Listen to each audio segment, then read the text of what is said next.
देश और दुनिया में जिलों की नगरी उदयपुर का वैभव अलग ही है। यहाँ जो कोई भी देसी विदेशी सैलानी आता है, इसकी संस्कृति, इसके वैभव को देखकर नतमस्तक होता है। स्थापना दिवस पर देखिए ये खास खबर। उदयपुर का आज स्थापना दिवस है और उदयपुर मेवाड़ की राजधानी रही।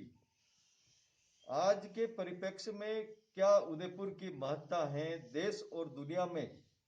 मेवाड़ और उदयपुर को एक आदर्श के रूप में जाना जाता है और इसी आदर्श के परिप्रेक्ष्य में आज जो भी देसी विदेशी सैलानी यहाँ आता है, यहाँ आके वो इसके वैभव के प्रति नतमस्तक होता है। जो दृढ़ राखे धर्म को ताही राखे करतार, इस मूल मंत्र से इसकी स्थापना की गई महाराणा उदय सिंह जी ने। आज की पीढ़ी के विश्वराज सिंह जी मेवाड़ हमारे साथ में हैं। इन्हीं से जानेंगे कि आखिर उदयपुर की स्थापना का मूल उद्देश्य क्या था और आज के परिप्रेक्ष्य में क्या महत्ता है उदयपुर और मेवाड़ जन की। जी बताएं। मेवाड़ की राजधानी पहले चित्तौड़ थी। चित्तौड़ के बाद में महाराणा उदय सिंह जी ने उदयपुर बसाया और मेवाड़ की राजधानी उदयपुर बन गई। आज उदयपुर का स्थापना दिवस है, तो मैं सब उदयपुर वासियों को बधाई दे रहा हूँ। आज खुशी का दिन है। जी, जिस तरह से देश और दुनिया में अभी हालात चल रहे हैं कोरोना वायरस के रूप में, देश और दुनिया के लोग आज दुखी हैं, पीड़ित हैं और राज्य सरकार, केंद्र सरकार या विश्व स्तर पर जो संगठन है या सरकारें हैं, वो आम जन की सेवा में जुटी हुई हैं।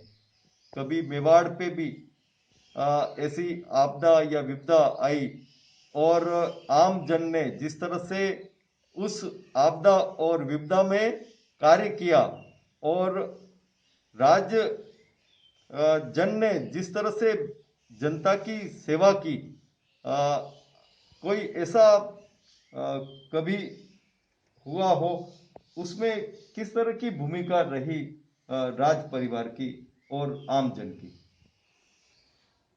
ऐसा इन रिसेंट हिस्ट्री में अगर आप देखें तो करीब 120 साल पहले एक अकाल पड़ा था और करीब 80-90 साल पहले हैजा हुए थे। तो उस समय जो भी सरकार की तरफ जो भी हो सकती थी वो सब काम किया गया और वो फैमिन ख़ास तौर पर बहुत ही बड़ी फैमिन मानी जाती है और पूरी तरह से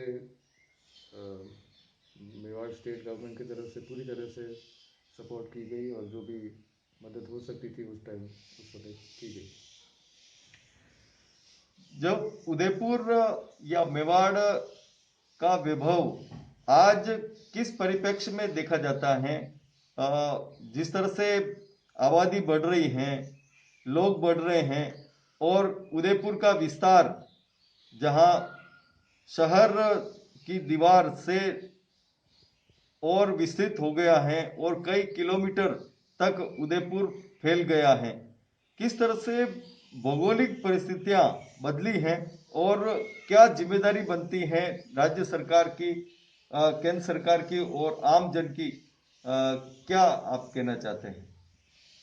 आज क्योंकि उदयपुर का स्थापना दिवस है तो ये रेलेवेंट पॉइंट है कि जब उदयपुर सिटी की स्थापना हुई और उदयपुर शहर बसा तो पर्यावरण की पूरा ध्यान रख के ये शहर बसाया गया था और ये प्रकृति, पर्यावरण और शहर का जो सही मिलाप है वही उदयपुर की पहचान रही थी। आज अगर हम देखें, जैसे आपने कहा, शहर बहुत फैल गया है तो करीब 90% शहर तो नया है और पुराना उदयपुर जो शहर है वो करीब 10% ही होगा। अगर करना चाहते तो ये जो नया शहर है 90% का, वह एकदम आधुनिक तरीके से, मॉडर्न तरीके से, अच्छी तरीके से प्लान करके बनाया जा सकता था, लेकिन टाउन प्लानिंग तो केवल मात्र नाम का ही रह गया है। और आज अगर हम देखें तो पूरे उदयपुर शहर में जो शुरू की भावना थी कि पर्यावरण और शहर साथ में चले, वो पर्यावरण की बात तो ज़्यादातर पीछे रह गई है, किसी के ध्यान में नहीं है। आप देख सकते हैं आज भी उदाहरण है, एक गुलाब बाग नहीं संभल रहा है, माशला मगरा नहीं संभल रहा है, जो पूरा पानी का जो सिस्टम था उसको उसके साथ छेड़छाड़ कर दी गई है। आमतौर पर अखबार में भी पढ़ा जाता है कि सूरज पानी और दूसरा पानी मिल जा रहा है।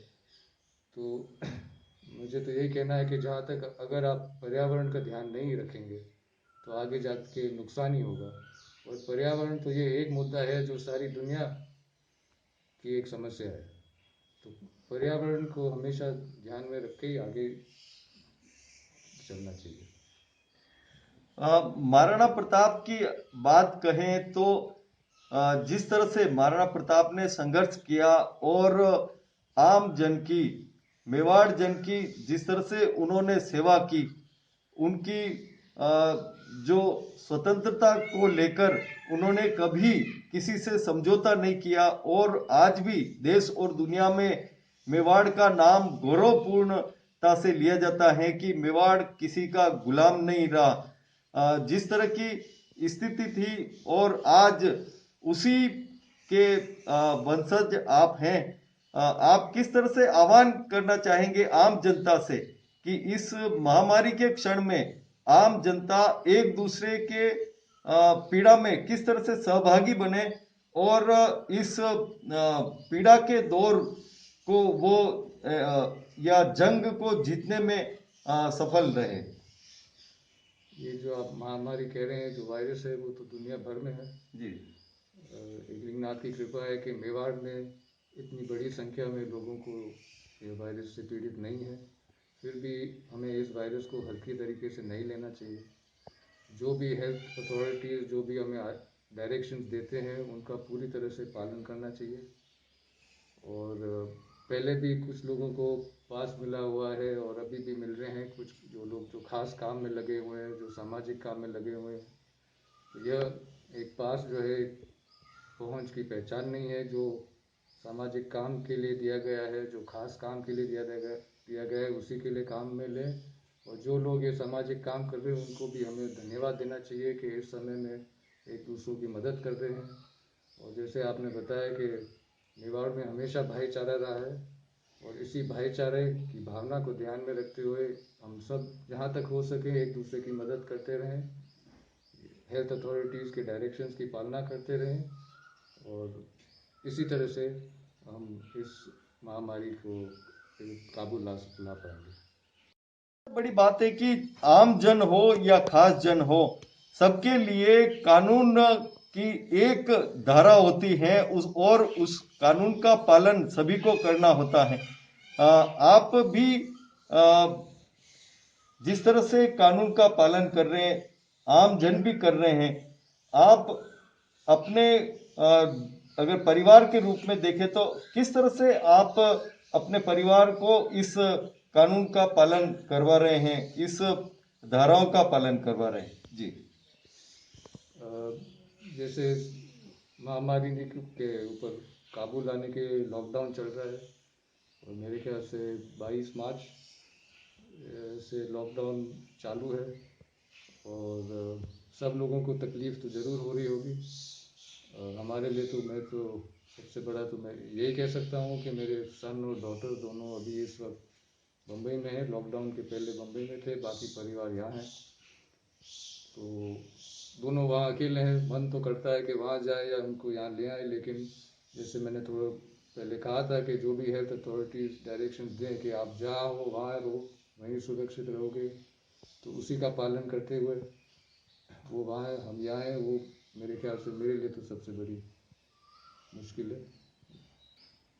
जिस तरह से मेवाड़ के लिए कहा जाता है कि यहाँ के चाहे शासक जो भी रहे हों या आम जनता जो रही हो, वो अपने वतन के लिए तन मन और धन का न्योछावर किया है, चाहे भामाशाह के रूप में हो, भिलू राणा के रूप में हो, या हकीम का सूर के रूप में हो।